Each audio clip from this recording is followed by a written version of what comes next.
आज का हमारा टॉपिक है क्लासिकल मॉडल से के बजाय नियम के बाद क्लासिकल मॉडल के अंतर्गत रोजगार और उत्पादन के संतुलन को देखना। सबसे पहले हम देखेंगे क्लासिकल सिद्धांत की मान्यताएं क्या है। वस्तु व साधन बाजार में पूर्ण प्रतियोगिता है, इसकी मान्यता। पूर्ण रोजगार पाया जाता है, श्रम की सभी इकाइयाँ समरूप है, सरकारी हस्तक्षेप का अभाव है, मजदूरी कीमत नम्यता है, मतलब मजदूरी और कीमत पूर्णतः परिवर्तनशील है, बंद अर्थव्यवस्था होती है, व्यक्ति अपने पास फालतू नकदी नहीं रखना चाहता क्योंकि मुद्रा केवल वस्तुओं के लेन देन में ही काम आती है। सभी फर्मों का उद्देश्य लाभ अधिकतमकरण होता है। अर्थव्यवस्था का उदाग्र एकीकरण होता है, अर्थात प्रत्येक उद्योग उदाग्र रूप से एकीकृत है। यहाँ श्रम को किराए पर लेती है और केवल मात्र उत्पादन करती है, कोई मध्यवर्ती वस्तुओं का उत्पादन नहीं होता। अब इसके बाद आता है अर्थव्यवस्था को 3 भागों में बांटा गया है। इसमें फर्स्ट में आता है रोजगार और उत्पादन क्षेत्र, दूसरे में आता है मनी मार्केट, तीसरे में आता है रियल सेक्टर। अब फर्स्ट है रोजगार, इसके हम इक्वेशन देखेंगे। सबसे पहले इक्वेशन में हम देखेंगे कि उत्पादन फलन क्या होता है। ये बताता है कि उत्पादन फलन होता है उत्पादन फलन उत्पादन के साधनों का परिणाम है, अर्थात y = y/n, n है या श्रम।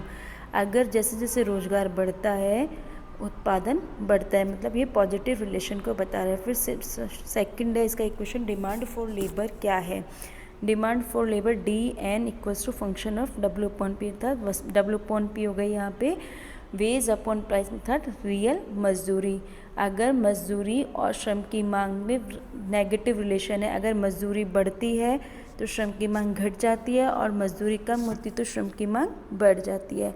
और सप्लाई ऑफ लेबर जो बताता है कि वास्तविक मजदूरी दर और श्रम की पूर्ति में पॉजिटिव रिलेशन है। जैसे जैसे श्रम मजदूरी बढ़ती है पूर्ति बढ़ती है और मजदूरी घटती है पूर्ति घटती है।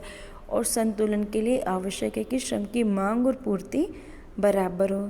थर्ड है सेकंड है भी मनी मार्केट। मनी मार्केट का मतलब है अर्थव्यवस्था में जितना भी हमेशा मुद्रा की पूर्ति MV = PY होती है, मतलब मुद्रा का संचरण वेग हो गया V, M हो गई मनी सप्लाई और ये प्राइस हो गया और ये उत्पादन हो गया। और रियल सेक्टर में आ जाता है बचत और निवेश फलन। बचत फलन बताता है कि ब्याज की दर और बचत में पॉजिटिव रिलेशन है। जैसे जैसे ब्याज की दर बढ़ेगी बचत भी बढ़ेगी और ब्याज की दर कम होएगी बचत भी कम होएगी। और इन्वेस्टमेंट फंक्शन होता है I = फंक्शन ऑफ R, जो इन दोनों में नेगेटिव रिलेशन को बताता है कि जैसे जैसे ब्याज की दर बढ़ेगी निवेश कम होता जाएगा और ब्याज की दर कम होएगी निवेश बढ़ता जाएगा। इस संतुलन के लिए सेविंग और इन्वेस्टमेंट बराबर होने चाहिए। अब सबसे पहले हम इसका आधारभूत मॉडल देखेंगे, फिर उसके बाद हम इनके एक एक उस वेरिएशन में चेंज को देखेंगे। अब सबसे पहले हम देखते हैं इसमें 5 डायग्राम बनाए गए हैं। फर्स्ट डायग्राम है जो बताता है कि श्रम की मांग और पूर्ति में संतुलन हो रहा है E बिंदु पर, जो SN और DN है। तो यहाँ E बिंदु पर W/P रियल वेज रेट और रोजगार का कॉम्बिनेशन हो रहा है। तो इस रोजगार से यहाँ उत्पादन, इस रोजगार को हम ऊपर ले जाते हैं, इस रोजगार को ऊपर लगाने से उत्पादन फलन का निर्धारण हो रहा है जो कि Y1 उत्पादन को बता रहा है। अब Y1 उत्पादन से यहाँ पर कीमत का निर्धारण हो रहा है जो P1 है, और P1 को यहाँ से नीचे वर्ग डालने पर वास्तविक मजदूरी का निर्धारण हो रहा है। और सेविंग और इन्वेस्टमेंट फंक्शन ये एक दूसरे को काट रहे हैं, जहाँ रेट ऑफ इंटरेस्ट का निर्धारण हो रहा है। क्लासिकल मॉडल में समग्र मांग का निर्धारण मुद्रा की कुल पूर्ति के द्वारा होता है, जिसमें मुद्रा की पूर्ति और मुद्रा का चलन वेग शामिल है। MV की शेप आयताकार अतिपरवलय के समान होती है।